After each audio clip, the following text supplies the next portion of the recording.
Audiences are finally rejecting slop content, which is just pointless, soulless content that is designed to hijack your brain and take from your wallet. And you know exactly what content I'm referencing. And this type of content has been the carbuncle on the backside of YouTube for the past 5 years. It has turned me into a bitter, resentful man who deeply regrets actually being part of the problem. But this absolute slop, it just assumes that you, the audiences, are dumb as fuck. And now you guys are finally rebelling against this and finally engaging in what I would call quality content. And I have proof of this shift with 5 videos that I have seen that will show you what YouTube in 2026 will look like. I didn't have any like black curtains to cover the white wall, so it just kind of ruins the studio illusion, but that's okay. I just need a bigger budget, so buy my masterclass so I can afford a black ceiling. What a weird request. All right, let's get the most obvious one out of the way. Michelle Khare. She did that. She hanged herself off a plane for a YouTube video. In a YouTube landscape where a lot of us are falling into using CGI in our videos now, which again is something common that we see in Hollywood, Michelle Khare and her team saw another opportunity to bring another form of Hollywood to YouTube. Stunts. And damn good ones. And so recreated one of the most insane stunts from the Mission Impossible series. And what's interesting is that their whole operation is made like as if it's a TV show. This would make more sense for them to put this on HBO Max or Netflix, but they are choosing not to and stand by why they want to put it instead on YouTube. You see it on YouTube and bloody hell.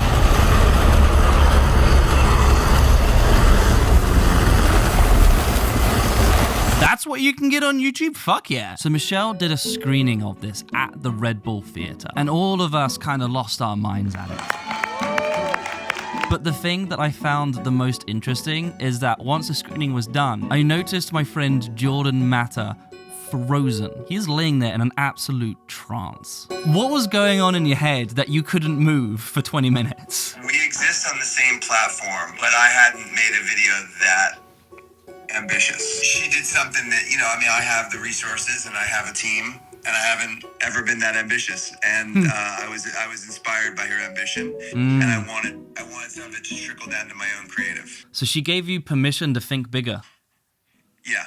This was a massive moment for Michelle and, of course, YouTube, proving that a lot of the limitations that we've given ourselves no longer exist. We can do something as insane as that and be proud to put it on YouTube.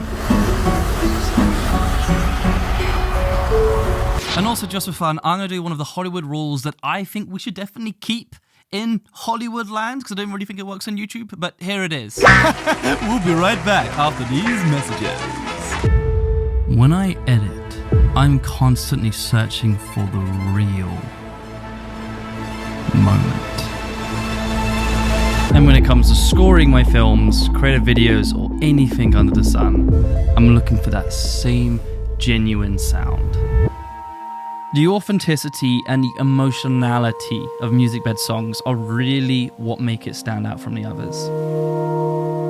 A lot of the times, it's music that I listen to rather than Spotify.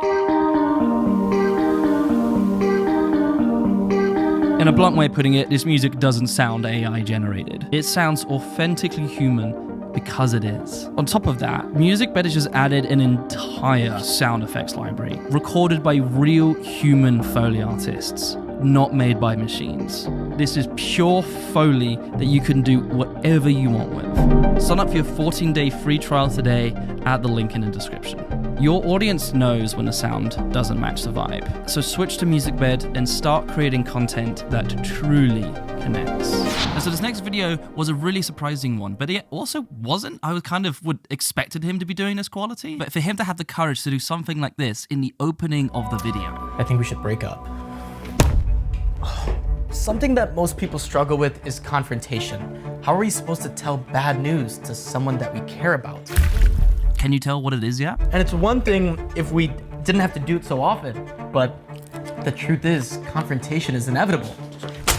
Come on, surely you've noticed by now. And whether it's a romantic relationship, a family, your coworkers, or your friends, eventually you're gonna have to say something that they're not gonna like. I mean, if you haven't, you're like ignorant at this point. You're gonna have to prioritize yourself and what you want over what they want. He did something that many shitty YouTube gurus will say, oh, it's terrible for retention. He had a shot last for over 30 seconds without a single cut. In a world where many people still say you need to be cutting every half second, otherwise you lose the retention, Tasia just simply said, no, it's actually about telling a good story. And the idea of him delivering information to us while he has to endure the experience of what happens when you break up with someone, this is a really, really daring way to open a video. And because it is breaking all of the rules that we've grown accustomed to in a YouTube video, this actually captures your attention really, really well because it's different. Why was doing a shot like that so important for you to do? Honestly, out of pure laziness. People that edit every half second, and I'm like, that at least seems like a lot of effort. And for me, it's a little bit of a challenge. It's like, can I motivate the audience enough just through my spoken word or through my physicality as like a person enough to like want them to continue to watch that video without me having to yell? Just be a little bit more creative. I want you to watch my videos and go, this guy isn't just the normal YouTube meta too. You know, something that comes to mind too is the Listers documentary. Yeah. Those guys, and you're like, this is gold. This is gold not just on YouTube, but on any sort of entertainment platform out there right now. And like, well, thank you for giving me the transition to the next video. So Listers is a 2-hour documentary about bird watching. You would be right to assume that that's probably going to be the most boring videos ever, and it's surprisingly not, because it is utilizing one of the most powerful things that we should be doing more of in today's web media landscape.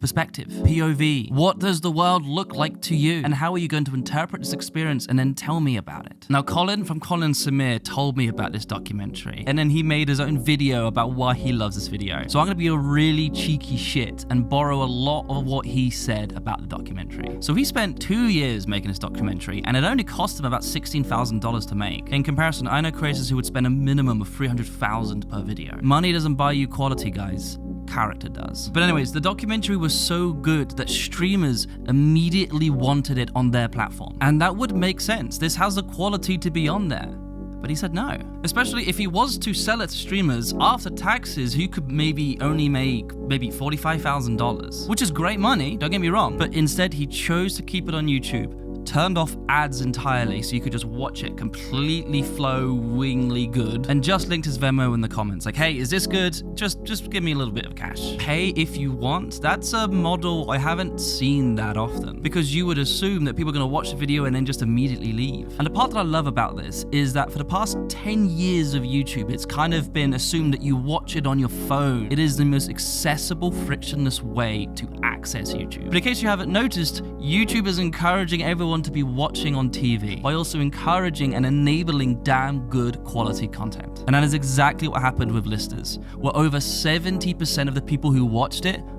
on their television and then made $75,000 doing it. Listers is a great example of what happens when you make a documentary or film the way that you want it without just like studio interference. You don't really need them anymore, and you can put it on YouTube instead. You own 100% of that film and 100% of what the money that it brings in. It is a significant change on what it means to distribute your film. And to put things in perspective, about 6-7 years ago, it was everyone's inspiration to make an amazing documentary and put it on Netflix. And now, that kind of seems like a terrible idea. No, put it on YouTube. We don't need streamers to support our great content. That is a terrifyingly amazing change. So this next video is actually a series. So we know there's sort of universal rule that all of the content that we make has to have some form of being based in reality. Like reality TV, unscripted, documentaries, vlogs. That's more or less been the sole language of YouTube. The YouTube channel Dana and the Wolf disagree. Dana and the Wolf is a show about their lives being a polyamorous couple. Now, most people will be sharing their stories and experiences like in a podcast or in a vlog. You know, we've all seen those story time videos. But Dana and the Wolf have used their experiences as a poly couple to inspire and write a full-on narrative show. I had a threesome, and now you're talking like you're a zaddy. What's a zaddy? I don't know, I just heard it recently. They have a continuous emotional arc that we can tune into at any point. And these videos are pretty well designed to introduce in new viewers. You're already on to the next, as long as your bed's not cold. Oh my god, what are you talking about? Just leave me alone. Wait a minute. Andy, I thought you were gonna wait in the car. Okay, come on, let's go. What did you mean by that? As long as your bed's not cold. What? No, Daniel's just like a player, just teasing him. But also has amazing connection for viewers who have been watching this repeatedly. Are you two sleeping together? What? No! Oh my god, why would you say that? They are posting fully written, fully acted, fully shot TV shows and putting it on YouTube. I'm so sorry. I mean, there's literally seasons of this show, like what you would find on streaming. This is a continuous show, meant that for me as a viewer, I've been tuning in every single time that they post. I am paying attention, and if I miss a few episodes, I can tune in and love to catch up. Their show has a high chance of becoming a habitual show that you watch. The same way you'll be watching a season of television on streaming, instead, you could now be doing it on YouTube. This I would love to see more of on YouTube, narrative shows. And not like narrative shows like the Stokes twins who present their content as if it's a vlog, but it's very obviously a fucking narrative. I hope everyone understands that. And instead actually present a show with narrative formatting. Dana Wolf does that, and it's become one of my favorite channels of this year. And this is refreshing because 2 years ago, I posted a narrative video on YouTube, knowing that it would bomb. And it's a shame that it did, because I bet you if I posted it now, I bet it could do quite well. I honestly would love to make a narrative show and put it on YouTube. So this video, for me personally, is my favorite video that I've seen on YouTube this year. And what's fascinating is that this is the first and only video that this channel has posted. And what I love about it is it has this beautiful universal undercurrent about everything that I feel is wrong about society today, but it focuses that idea with buildings. How did the world get so ugly?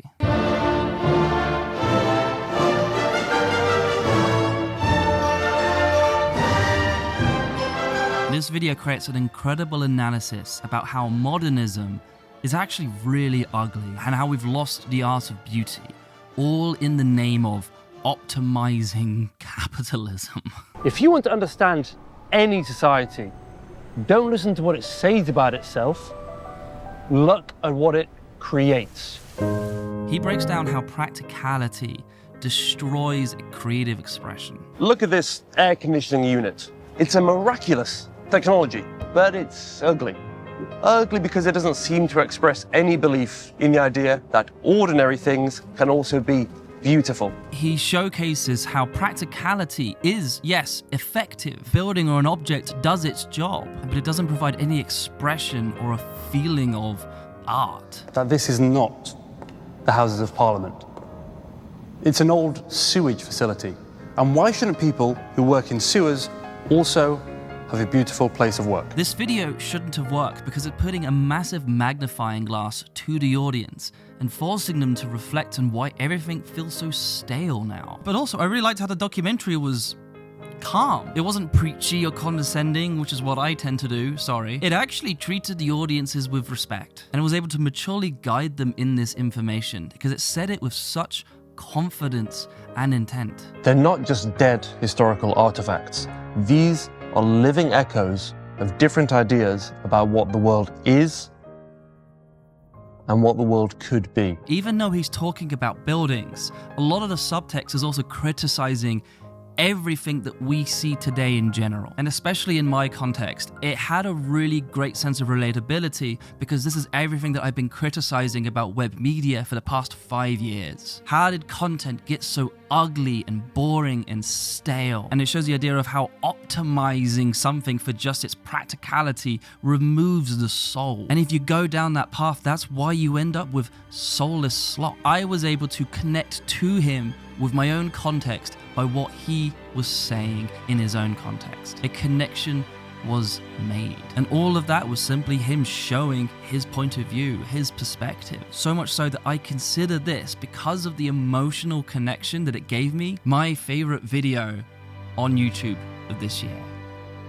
All of these videos I consider the best of YouTube that I have seen recently, and also represents what audiences are now asking for on YouTube. And I believe this sets up the foundation of what we're going to be seeing on YouTube in 2026. And if that's true, this is going to be a damn fucking good year.